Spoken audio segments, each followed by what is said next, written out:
The heavy oak front door slammed shut behind me, the sound echoing down the humid cobblestone street of our Charleston neighborhood.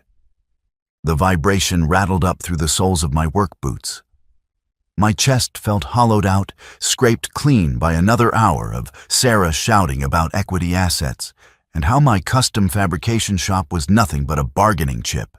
Instead of yelling back, I packed my leather jacket, slung it over my left shoulder, and walked out.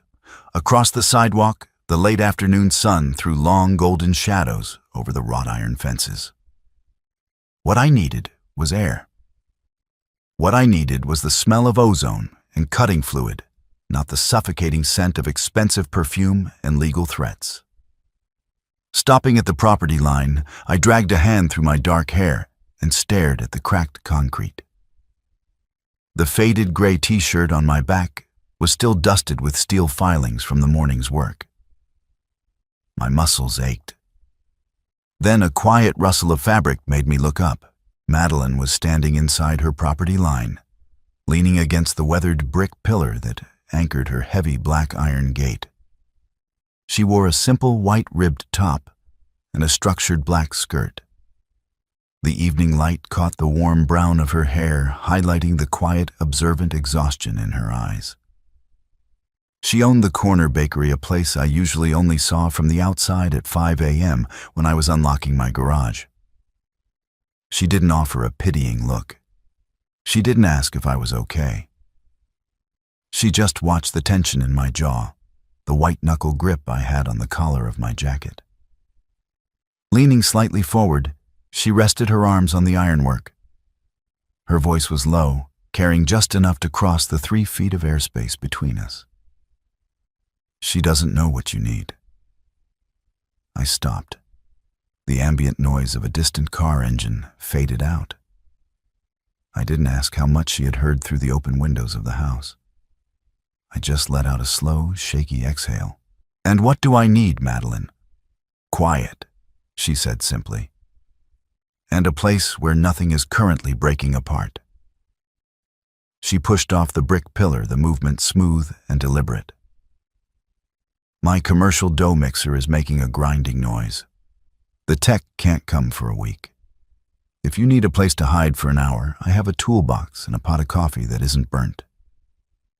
It was a functional offer. A life raft built out of steel gears and caffeine. The hollow feeling in my chest didn't vanish, but it stopped expanding. "Lead the way." The transition from the oppressive heat of the street to the climate-controlled air of Madeline's bakery was a sharp grounding shift. The smell of yeast cinnamon and old hardwood floors replaced the exhaust and humidity. She locked the front door, flipping the sign to closed, and walked toward the back kitchen. I followed, keeping a respectful distance.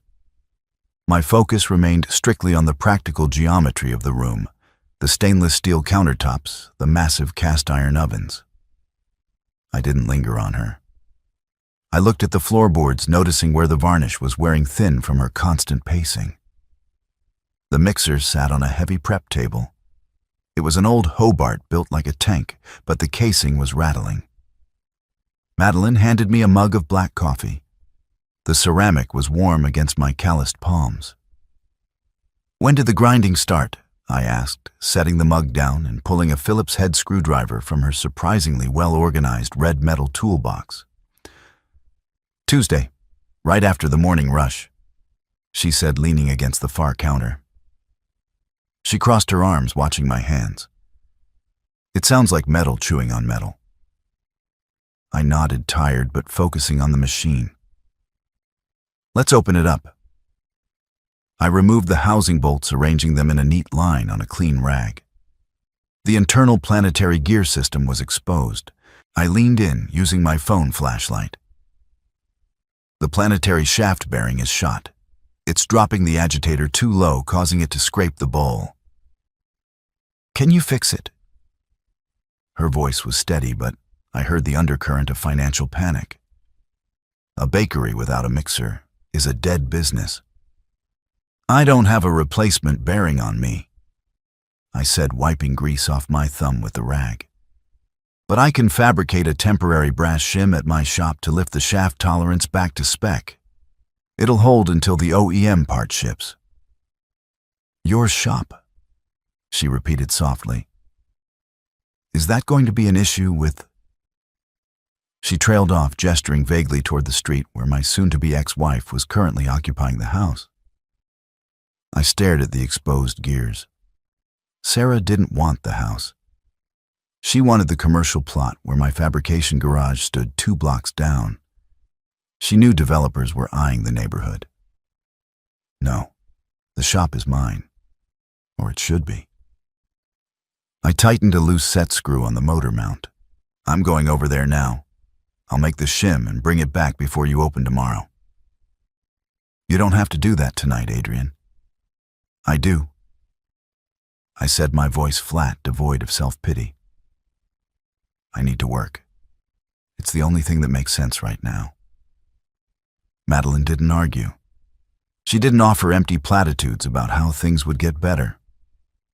She just stepped forward and handed me the coffee mug again. "Then take this with you. The shop gets cold at night." The transfer of the mug was purely functional, but the sudden stillness in her presence acted like a grounding wire. The chaotic noise of my failing marriage was entirely blocked out by the quiet hum of the bakery refrigerators. I left her kitchen and walked the 2 blocks to my garage. The structure was a corrugated steel and brick warehouse inherited from my grandfather.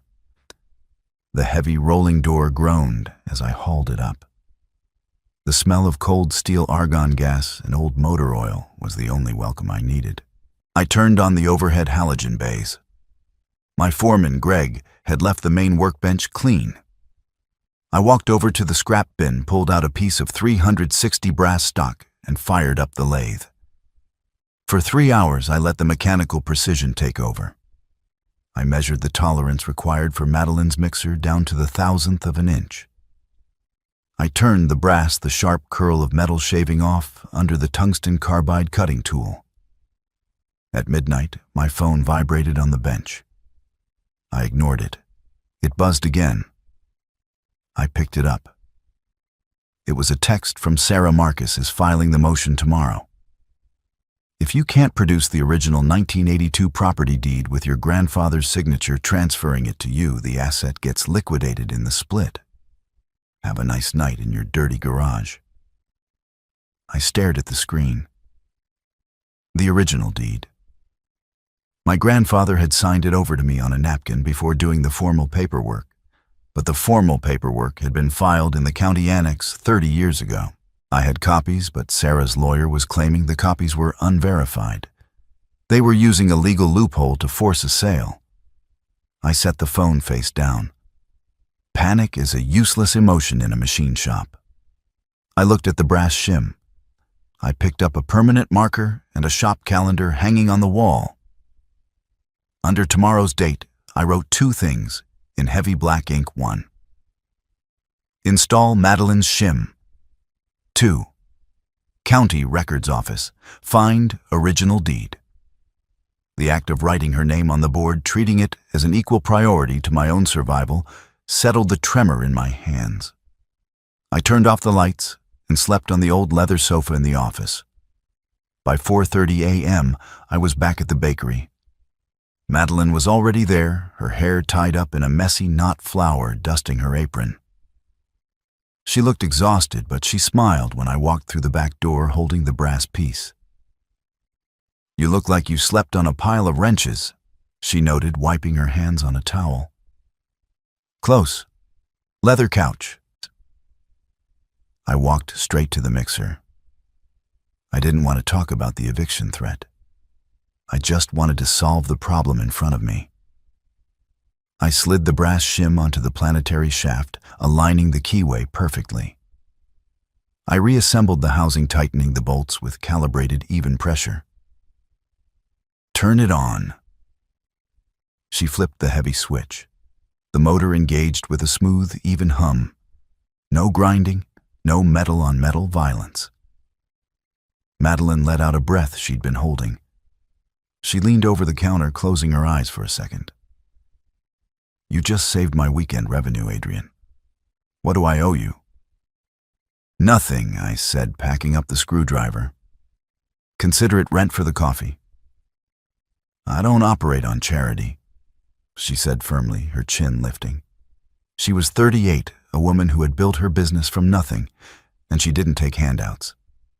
I respected that. It was a stark contrast to the entitlement I lived with at home. Then pay me in croissants, I replied, keeping my voice low and steady. And let me keep a spare key to my shop in your safe, just in case. Her eyes narrowed slightly, catching the underlying logistical preparation. Trouble with the locks. Trouble with the ex. She has a lawyer who likes to play games. I didn't burden her with the details. I just handed her my spare shop key. She took it without hesitation, dropping it into her apron pocket. It was a quiet transaction, but it shifted the dynamic. We were allies now, guarding against external threats. The next 3 weeks fell into a rhythm, the sanctuary routine. I spent my days fighting the bureaucracy of the Charleston County Records Office, dealing with apathetic clerks and missing microfilm files, trying to locate the hard copy of the 1982 deed. Sarah's lawyer, Marcus, filed injunction after injunction, trying to freeze my business accounts and shut down the fabrication shop until the divorce was finalized. To keep the business running, I took on a massive custom job restoring the rusted chassis of a 1968 Mustang for a high-paying client. I worked until my hands bled, grinding out rust, applying rust converter, and TIG welding new floor pans. And every evening at 6 p.m., I walked to the bakery. Madeline would be closing up. I didn't hover, and I didn't demand attention. I sat at a small corner table with my laptop, organizing my legal defense, highlighting clauses in the injunctions. She would clean the display cases, occasionally bringing over a plate of whatever didn't sell. We didn't talk much. The intimacy was in the silence. It was the principle of the quiet room. When the door to her shop locked, the chaos of the divorce, the lawyers, and the noise of the city were physically blocked out. I could lower my shoulders. One evening, during a sudden coastal thunderstorm, the power flickered and died. The bakery plunged into darkness, save for the emergency exit lights. The rain hammered against the front windows. Damn it, Madeline muttered from behind the counter. The walk-in freezer.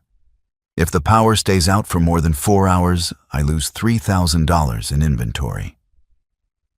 I closed my laptop in the dark. I didn't offer empty reassurance.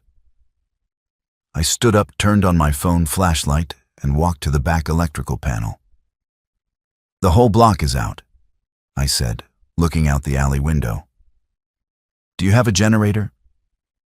A small one in the shed out back, but it hasn't been started in 2 years. I don't even know if it works. Stay here. I walked out the back door into the torrential rain. The wind whipped cold water against my face, soaking my t-shirt instantly. I found the shed, dragged the heavy portable generator out, and hauled it under the narrow protective awning by the back door. It was covered in dust, and the fuel line looked brittle. I crouched in the dark rain, pouring off the edge of the awning, soaking my back. I used my multi-tool to pull the carburetor bowl. It was gummed up with old gas. I cleaned it out with a rag, reconnected the line, and checked the spark plug. I poured fresh gas from a spare can I found in the corner. I wrapped my hand around the pull cord and yanked. The engine sputtered, then died. I adjusted the choke, planted my boot against the frame, and pulled again with a sharp, aggressive heave. The generator roared to life, a loud, steady mechanical heartbeat in the storm. I ran a heavy-gauge extension cord through the back door and plugged in the walk-in freezer compressor. The hum of the refrigeration unit kicking on was the best sound in the world. I walked back into the kitchen, dripping wet, wiping motor oil off my hands. Madeline was standing near the ovens holding a flashlight. She lowered the beam so it didn't blind me. "You're soaked," she said, her voice tight. She grabbed a clean towel from the rack and walked over. She didn't hand it to me. She draped it over my shoulders, stepping close. I froze. My hands stayed strictly by my sides. I didn't reach for her waist. I didn't lean in. The tension in the room wasn't heat. It was restraint. It was the ironclad discipline of wanting to close the distance and refusing to do so because she was a business owner in crisis, not an escape hatch for my loneliness. "It's running," I said, my voice rougher than intended. "The freezer will hold." "You didn't have to go out in that," she whispered, her hands resting briefly on the towel on my shoulders. I did. I stepped back deliberately, creating space, prioritizing her comfort over my own need for proximity. "I'll sit by the door until the city power comes back on. Make sure the cord doesn't trip the breaker." I walked to the front of the shop and sat on a wooden chair, leaving her the kitchen. I turned my longing into discipline. Work done. Steps taken. The midpoint shift happened 3 days later. I was under the Mustang, adjusting a torque wrench on the suspension, when Greg walked into the bay, holding a manila envelope. "Courier just dropped this off. It requires your signature." I slid out from under the car, wiping grease off my face. I signed the clipboard and tore open the envelope. It was a formal notice of hearing from the county judge petitioned by Marcus. Notice of mandatory asset liquidation. Because I had failed to produce the original 1982 deed within the 30-day discovery window, the court was ordering the immediate appraisal and sale of the property. I had 48 hours until the hearing to prove ownership, or the locks would be changed by the sheriff. A cold, heavy stone dropped in my stomach. 30 years of my grandfather's sweat, the business I had built about to be erased by a legal technicality and a vindictive ex. I walked out of the garage. I didn't go to the bakery. I couldn't bring this level of failure into Madeline's sanctuary.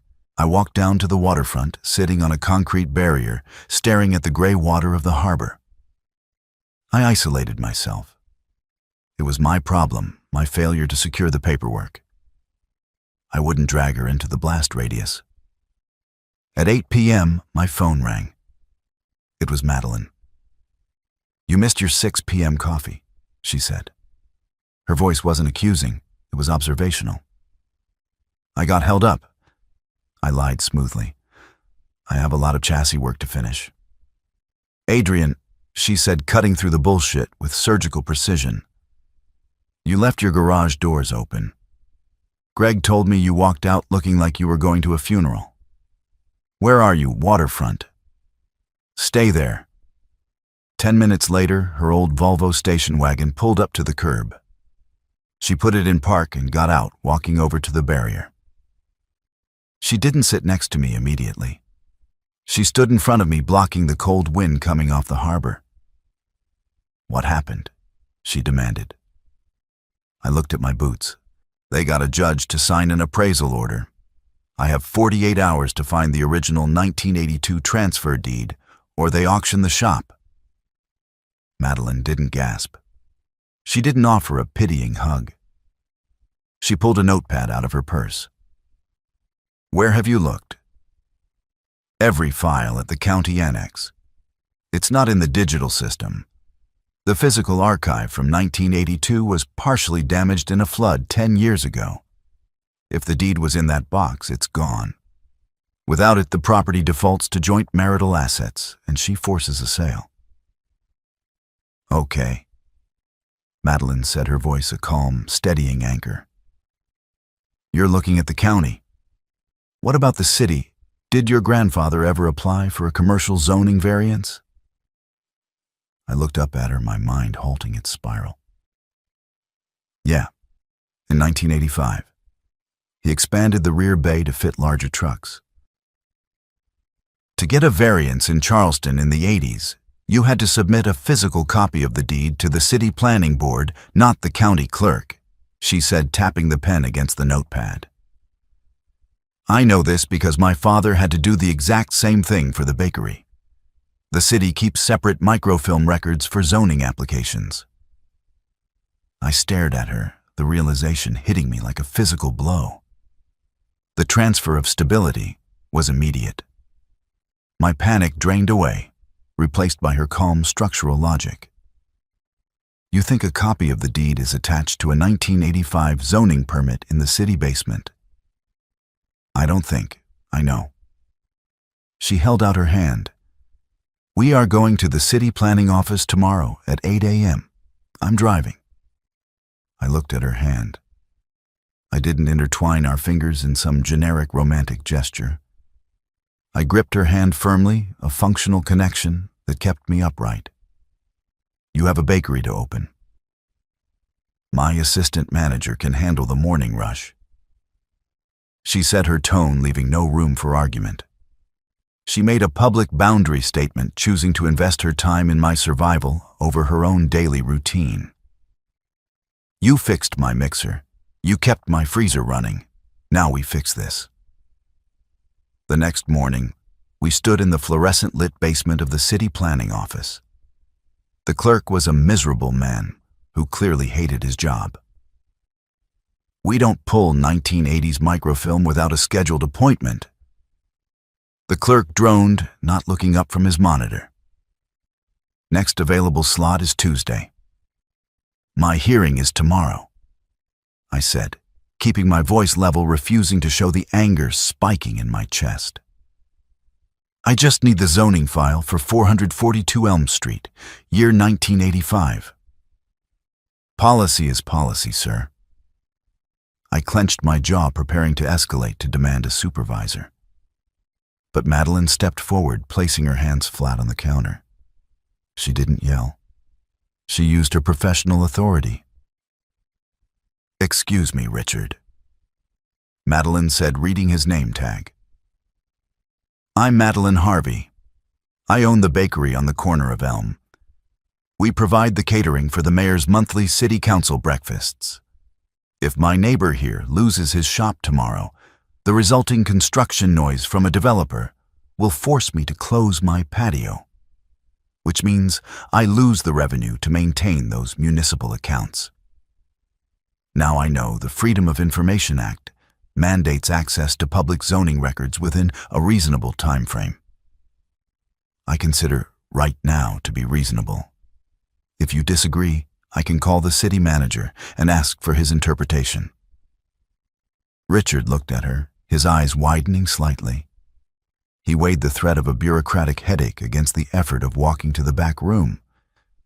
He sighed heavily. Fine. 1985. Give me 10 minutes. I looked at Madeline. The tightness in my chest eased for the first time that morning. She kept her gaze on Richard, one hand still flat on the counter, steady as a clamp locking steel in place. She hadn't thrown a tantrum.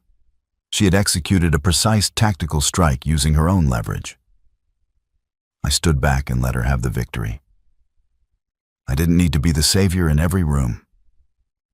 20 minutes later, we were scrolling through the microfilm reader. My eyes burned as I scanned endless pages of permits and blueprints.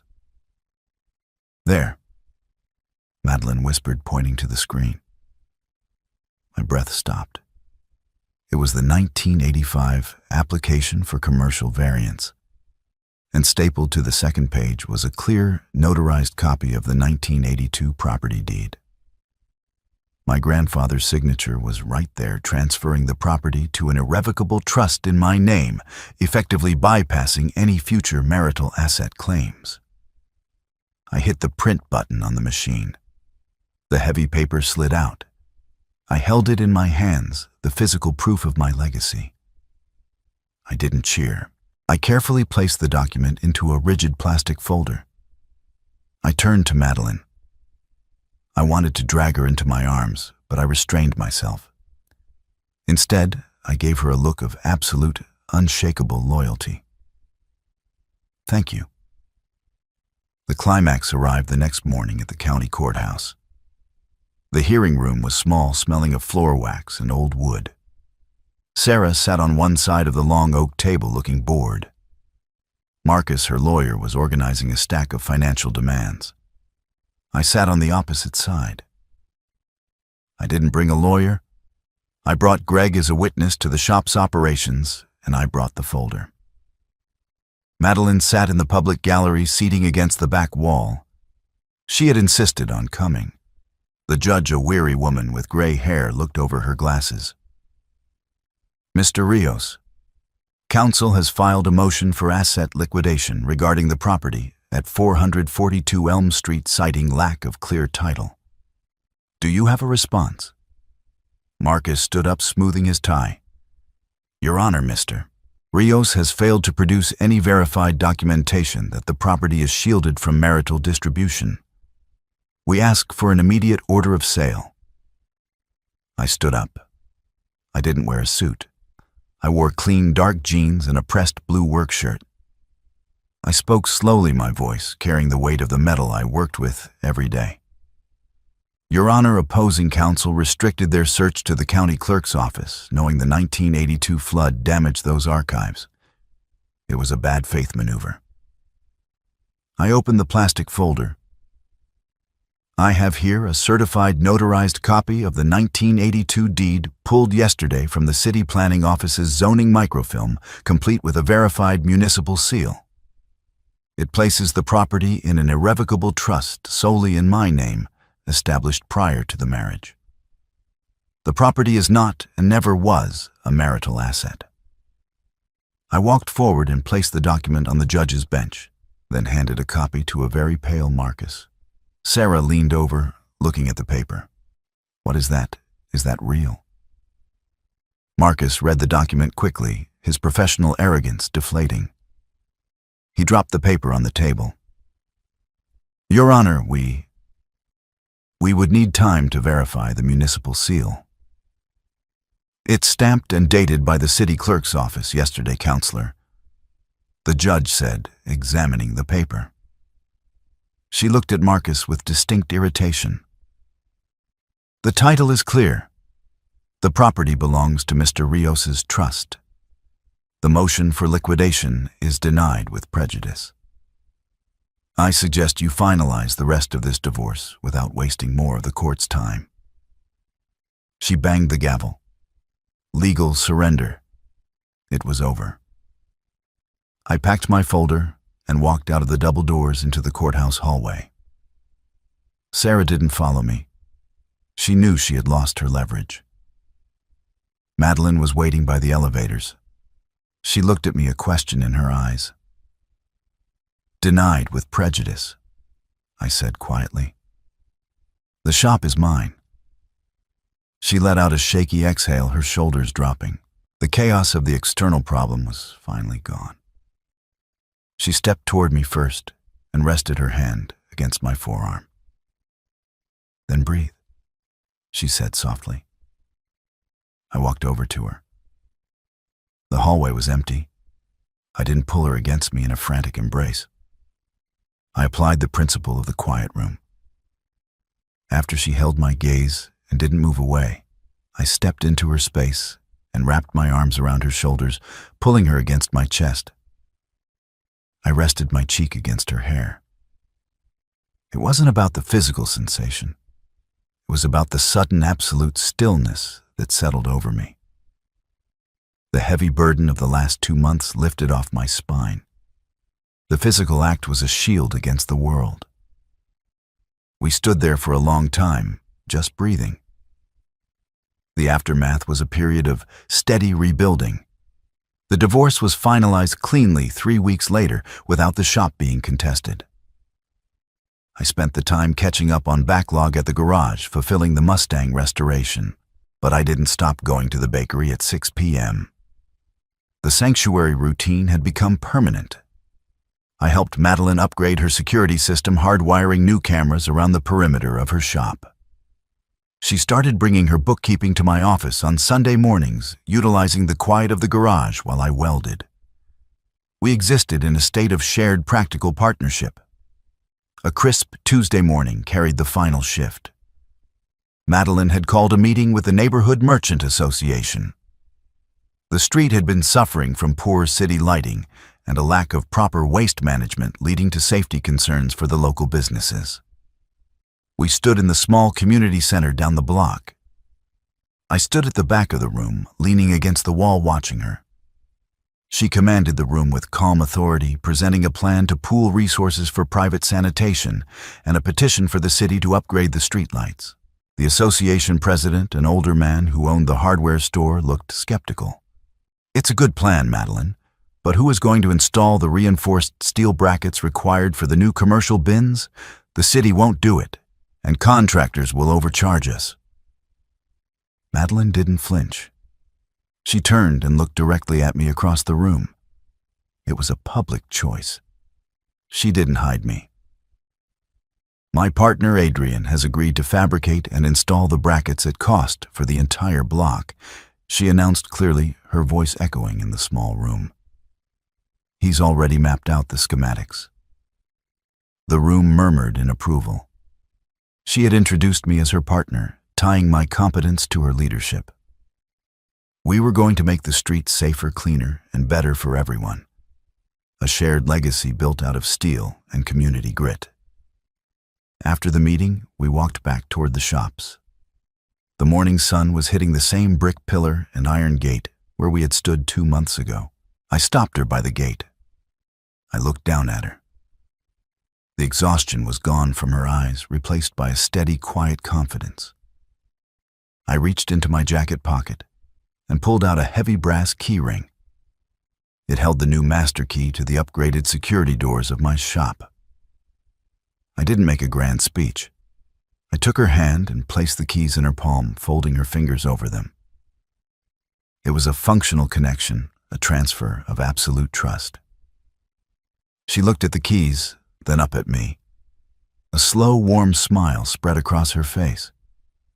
She stepped closer until the iron gate pressed lightly behind her and kept her eyes on mine. "I was wondering how long you'd make me wait," she said, quiet and certain. I leaned down only after she tipped her chin up. The kiss was not an exploration. It was a destination. The wandering had stopped. It was the feeling of finality, of coming home. I pressed my lips to hers, a soft, deliberate seal on a promise. It felt grounding, absolute. We pulled back our foreheads, resting together. The world around us was noisy, but right here, it was perfectly quiet. You know that feeling when the floor drops out from under you? When everything you built is threatened by someone else's chaos. I learned something in the middle of that storm. I learned that I don't need to shrink myself to fit into someone else's life. Real love isn't about dramatic fights and fighting for control. It's about consistency, safety, and finding someone who hands you a tool instead of a test. It's about showing up day after day and building a life that can actually hold the weight of 2 people.